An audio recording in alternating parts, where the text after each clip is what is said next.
फूलों जैसी जिंदगी वो शेर की तरह जी कर गया, वादा किया साथ निभाने का पर अधूरा साथ देकर चला गया।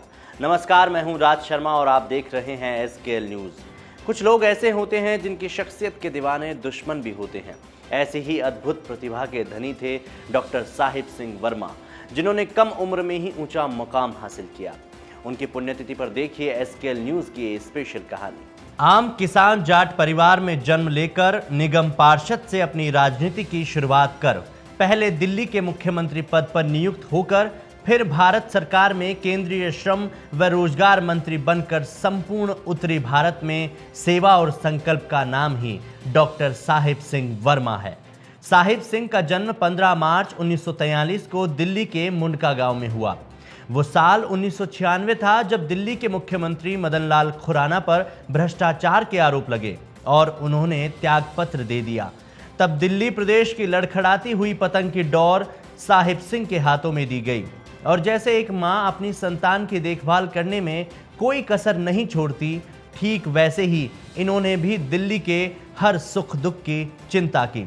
जब विरोधियों के स्वर बढ़े और प्याज के बढ़ते दामों पर इनका कोई नियंत्रण नहीं हो पाया तो साहिब सिंह को मुख्यमंत्री पद से हटाकर सुषमा स्वराज को गद्दी सौंपी गई।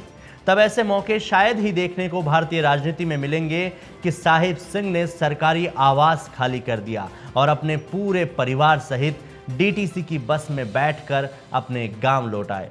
वाकई में साहिब सिंह त्याग और समर्पण का दूसरा नाम थे। जब साहिब सिंह दिल्ली से बाहर किसी भी प्रदेश में प्रवास पर रहते थे तो एक वाकया और नज़ारा ज़बरदस्त चर्चा में रहता था।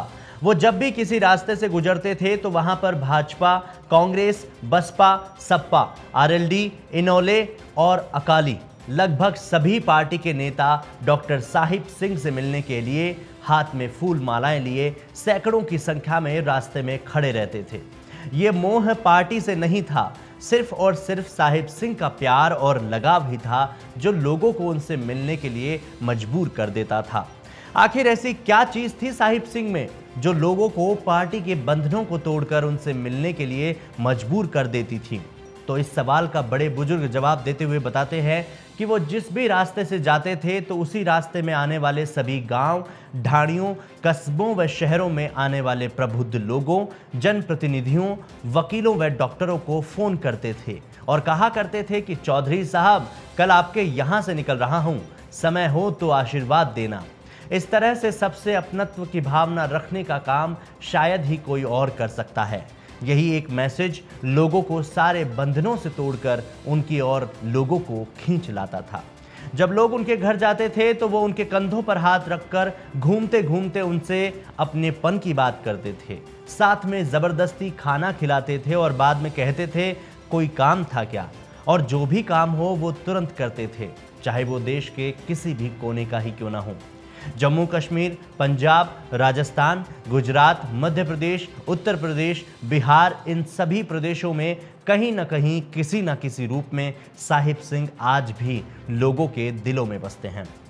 कैसे भुला सकते हैं साहिब सिंह को जब कच्छ भुज में भूकंप आया और उन्होंने तत्काल पहुंचकर हजारों ही नहीं लाखों लोगों के टूटे घरों को फिर से बसाने में मदद की। राजस्थान में भीषण अकाल के वक्त गायों व पशुओं के लिए चारे के ट्रकों की व्यवस्था की।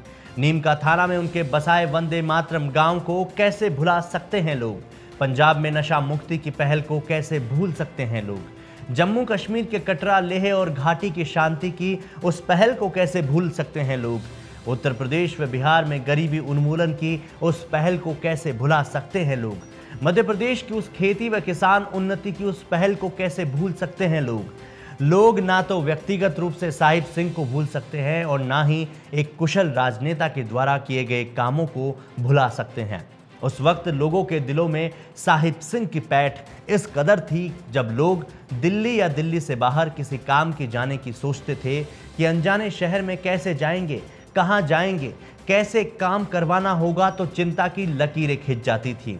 पर साहिब सिंह के बारे में सुनकर, उनसे मिलकर लोगों का सीना चौड़ा हो जाता था। 30 जून 2007 का वो भीषण दौर जब साहिब सिंह सीकर जिले के नीम के थाने के एक विद्यालय की आधारशिला रखकर वापस अपने घर दिल्ली आ रहे थे तो जयपुर दिल्ली हाईवे पर एक कार दुर्घटना में अचानक उनका देहावसान हो जाता है।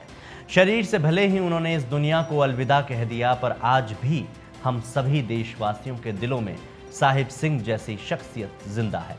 ये उनका प्रखर व्यक्तित्व ही है कि लोग आज भी उस महान आत्मा को दिल्ली में ढूंढते हैं और पुकारते हुए कहते हैं, हमारा साहिब कहाँ चला गया। आप जैसा ना तो कोई था और ना ही कोई होगा। लोगों को फिर से गरीबों के मसीहा और हर दिल अजीज डॉक्टर साहिब सिंह वर्मा का इंतजार रहेगा।